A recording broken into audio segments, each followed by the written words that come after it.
the strongest man in the Bible.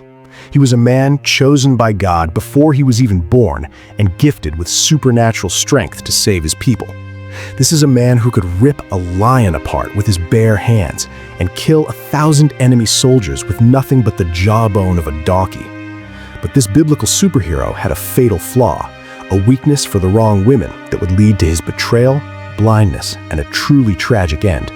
So, let's get into the complete story of Samson, the strongest man in the Bible, from his miraculous birth and divine calling. The story of Samson doesn't kick off with a great battle, but with a miracle. In the small town of Zorah lived an Israelite couple, Manoah and his wife, who couldn't have children and had pretty much given up hope.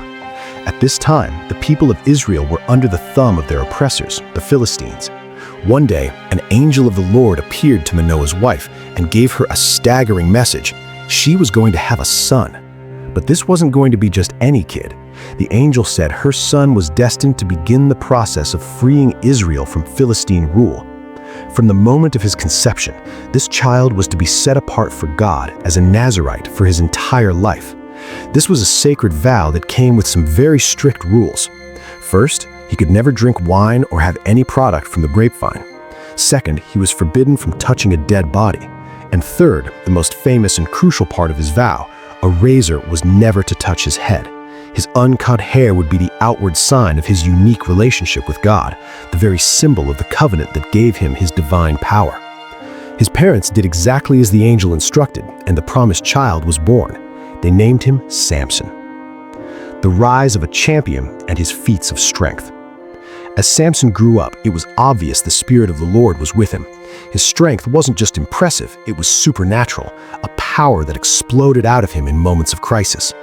The Bible makes it a point to say that whenever Samson did something amazing, it was because the Spirit of the Lord came powerfully upon him. The first taste we get of his crazy strength happened while he was on his way to marry a Philistine woman, a choice his parents were not happy about. On the road, a young lion charged him, and with nothing but his bare hands, the Spirit of God rushed over Samson and he tore the lion apart like it was nothing. Later, he found that bees had made a honeycomb inside the lion's carcass. He ate the honey, which was a move that, let's say, was skating the edge of his Nazirite vow not to touch the dead. His explosive temper really came out at his own wedding feast. He told a riddle to his Philistine guests, but they bullied his new wife into giving them the answer. Furious at the betrayal, Samson went to a nearby Philistine city, struck down 30 men, and took their clothes to pay off the bet.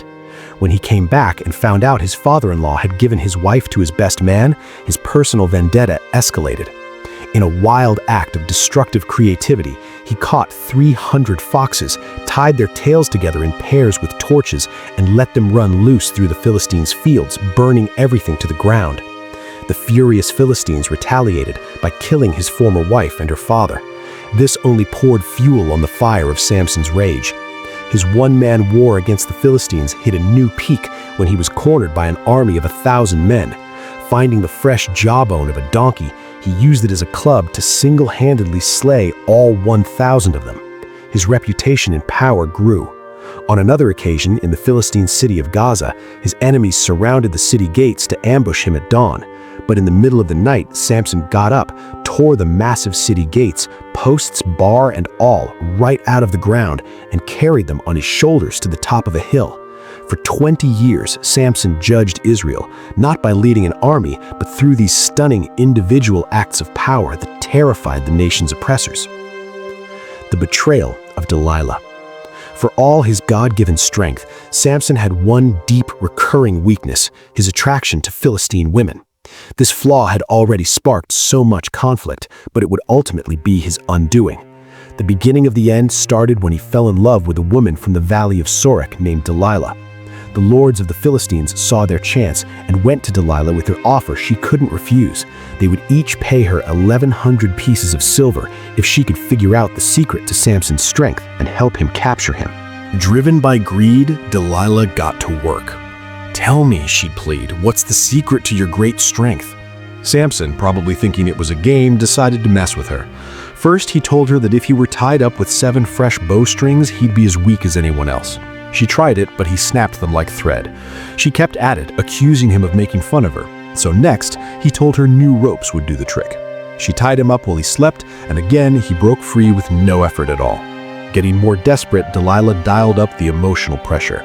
After a third failed attempt involving weaving his hair into a loom, she went for the jugular. The Bible says she pestered him daily until he was just sick to death of it. Through tears, she accused him, "How can you say I love you when you won't confide in me?" Her relentless nagging finally broke him. He caved and told her everything. He confessed that he was a Nazirite, set apart for God since birth, and his strength was linked to his uncut hair. If his head were shaved, the vow would be broken and his power would be gone. The downfall and humiliation.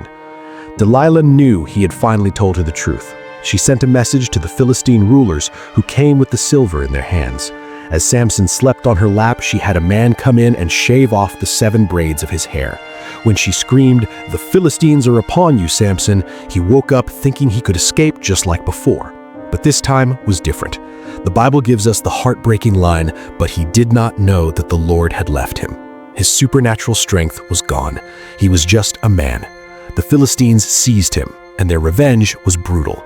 They gouged out his eyes, blinding the man whose eyes had led him into sin time and time again. They bound him in bronze shackles and took him to a prison in Gaza, the same city whose gates he had once carried away in a show of epic strength. There, the strongest man who ever lived was forced to do the humiliating work of grinding grain like an animal or a slave. The champion of Israel was now a broken, blind spectacle. But in the darkness of that prison, something started to happen. His hair began to grow again, a final act of redemption. The Philistines decided to throw a massive party to celebrate their victory, offering a great sacrifice to their god Dagon for delivering Samson into their hands. The temple was packed. All the Philistine rulers were there, plus about 3,000 men and women on the roof, all eager to mock the fallen hero. They called for Samson to be brought from prison to entertain them. Standing blinded and humiliated before the jeering crowd, Samson asked the servant holding his hand, "Position me so I can feel the pillars that support the temple. I want to lean against them." Leaning against the 2 central pillars of the building, Samson prayed his last prayer. It wasn't for escape, it was for one final act of purpose. He cried out, "Sovereign Lord, remember me. Please, God, strengthen me just one more time and let me with one blow get revenge on the Philistines for my 2 eyes." And God answered. Feeling that divine strength surge through him one last time, Samson put his right hand on one pillar and his left on the other. Incredibly, archaeological discoveries at Philistine sites like Tel Kasile and Ekron have uncovered temples built in this exact way, with 2 central pillars supporting the roof just close enough for a man to reach both. With a final shout, "Let me die with the Philistines," he pushed with all his might. The great pillars buckled and the temple came crashing down on the rulers and everyone inside. In the moment of his death, Samson achieved his greatest victory.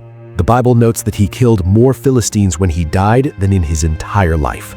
His family later came and buried him, but his story would live on forever.